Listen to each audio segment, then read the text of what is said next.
বিসমিল্লাহির রহমানির রহিম। বাংলাদেশ জাতীয়তাবাদী যুবদল হাতীবান্ধা উপজেলা শাখা কর্তৃক আয়োজিত আজকের এই জাগোবাহী তিস্তা বাঁচাও মত বিনিময় আলোচনা সভায় আমাদের মাঝে উপস্থিত রয়েছেন বাংলাদেশ জাতীয়তাবাদী যুবদল হাতীবান্ধা উপজেলা শাখার সম্মানিত সভাপতি জনাব আনোয়ার হোসেন ভাই। আমাদের মাঝে উপস্থিত রয়েছেন বাংলাদেশ জাতীয়তাবাদী যুবদল হাতীবান্ধা উপজেলা শাখার সম্মানিত সদস্য সচিব বিপ্লবী সদস্য সচিব রেজাউল করিম আমার বন্ধুগণ।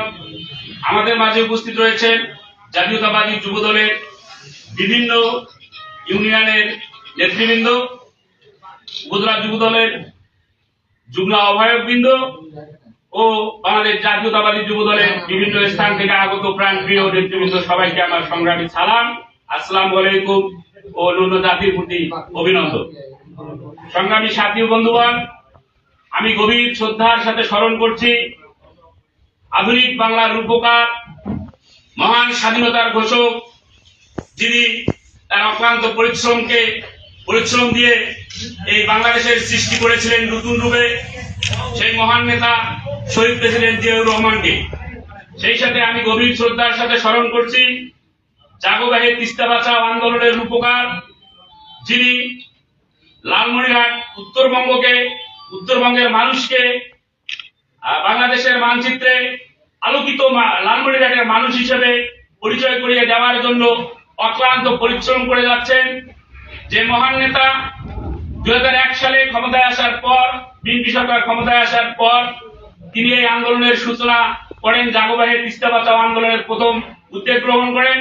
তিনি লালমনিরহাট থেকে সুদূর বুড়িমারি পর্যন্ত সাময়িক কিছু কার্যক্রম তৎকালীন সময়ে শুরু করেছিলেন, কিন্তু দুর্ভাগ্যের বিষয় মঈনুদ্দিন ফখরুদ্দিনের নিশিরাতের সরকার, এই ফ্যাসিস্ট হাসিনা সরকার যখন ক্ষমতায় আসে, আপনারা দেখেছেন বিগত 17 বছর আমাদের এই তিস্তার অবহেলিত মানুষদেরকে শুধু ধোঁকা দিয়েছে, বলেছে বাদ দিবে, নিয়েছে ভোট, কিন্তু বিনিময়ে এই নিশিরাতের সরকার আমাদের যে ব্যবসা করেছে কোনো সফলতা দেয়নি। এর আলোকে বিষয়টা এরকমই দাঁড়ায়, আমাদের বাড়ি পোড়া যায়, আওয়ামী লীগের লোকজন সেই বাড়িতে আলু পোড়া দিয়ে খেয়েছে। সংগ্রামী সাথী বন্ধুগণ, উৎসব করেছে, তারা মজা করেছে আমাদেরকে দিয়ে, তারা ভোট ডাকাতি করে দীর্ঘদিন ক্ষমতায় ছিল, এটা আপনারা জানেন। প্রতিমধ্যে আমরা এই আন্দোলনকে বেগবান করার লক্ষ্যে আমাদের মাঝে আরো একজন প্রিয় নেতা পেয়েছি। তিনি হচ্ছেন এই হাতীবান্ধা পাটগ্রাম আসনের যিনি আগামী দিনের প্রত্যাশী জননেতা ব্যারিস্টার হাসান নাজিব প্রধান মহোদয়। তিনিও এই আন্দোলনের সাথে শরীক হয়ে এই আন্দোলনটিকে আরো বেগময় করেছেন।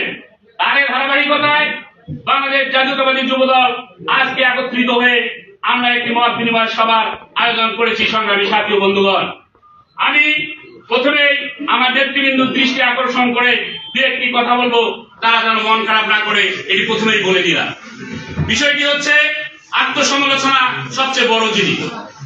আমরা আজকে কেন এই মিটিংয়ে, আমরা কেন আজকে এই মত বিনিময়ে,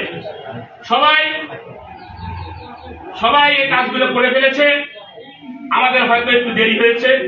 তারপরেও আমি বলবো আমাদের নেতৃবৃন্দকে, আমরা এই প্রোগ্রাম থেকে শপথ নিব, আমরা যুবদল ঐক্যবদ্ধ, আমরা হাতে হাত কাঁধে কাঁধ মিলিয়ে হাতীবান্ধা যুবদলকে শক্তিশালী করতে চাই। 12টি ইউনিটকে একত্রিত করে সংগ্রাম, আন্দোলন, বিক্ষোভে কাজ করতে চাই, যে কোনো আন্দোলনের শরীক হতে চাই।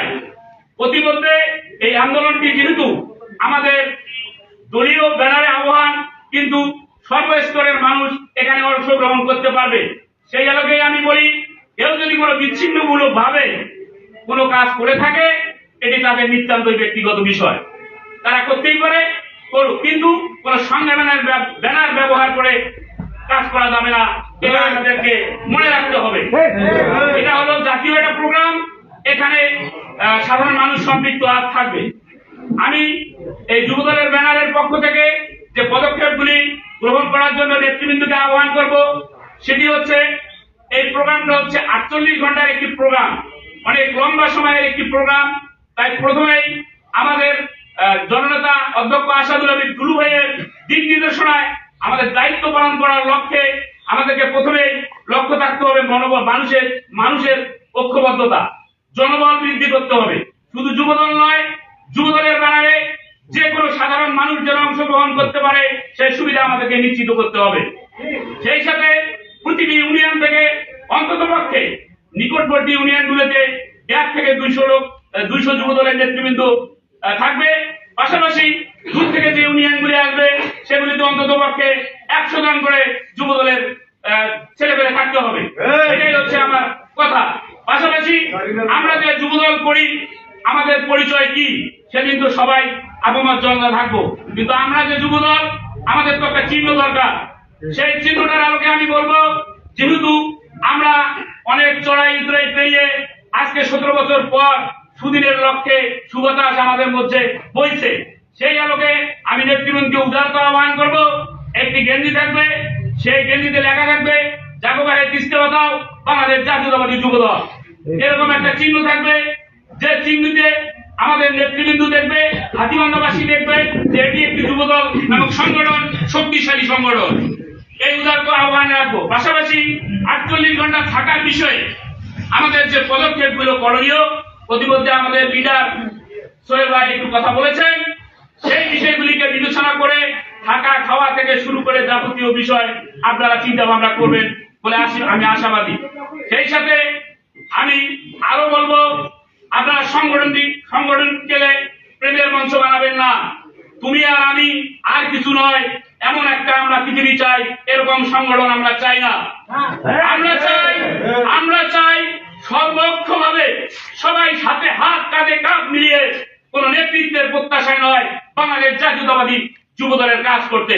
আমি বিগত দিনে আপনাদেরকে বলেছিলাম আমি কোন নেতা হতে চাই না, আমি বাংলাদেশ জাতীয়তাবাদী যুবদলের একজন কর্মী হতে চাই। আমি আজও বলছি আমার নেতা হওয়ার কোনো প্রত্যাশা নাই। 28 বছর সংগঠন করে আমি জেলা পর্যন্ত আপনাদের দোয়ায় ছোটখাটো বলেও নেতৃত্ব দিয়ে আসছি। এরকম কোন প্রত্যাশা নিয়ে আমি আপনাদের সামনে দাঁড়াই না, কথা বলি না। আমি যুবদলের একজন কর্মী হয়ে থাকতে চাই, আপনাদের পাশে থাকতে চাই। আপনারা সবাই ঐক্যবদ্ধভাবে যুবদলকে শক্তিশালী করবেন এবং সকল অপকর্মকে প্রতিহত করবেন, বাংলাদেশ জাতীয়তাবাদী যুবদলকে শক্তিশালী করবেন। ব্যারিস্টার হাসান রাজীব প্রধান ভাইয়ের ভোট কিভাবে বৃদ্ধি করা যায়, এলাকায় এলাকায় কাজ করবেন, এই উদারতা আহ্বান রেখে এবং 16 এবং 18 তারিখে তিস্তা বাঁচাও মহাপরিকল্পনাকে কিভাবে বাস্তবায়ন করা যায়, কিভাবে লোক সমাগম ঘটানো যায়, এই উদারতা আহ্বান রেখে আমি আমার সংক্ষিপ্ত কথা এখানে শেষ করছি। শহীদ জিয়া অমরক, খালেদা জিয়া জিন্দাবাদ, তারুণ্যের প্রতি তারেক রহমান জিন্দাবাদ, আসাদুল হাবিব দুরু ভাই জিন্দাবাদ, ব্যারিস্টার হাসান রাজীব প্রধান ভাই জিন্দাবাদ। ধন্যবাদ সবাইকে।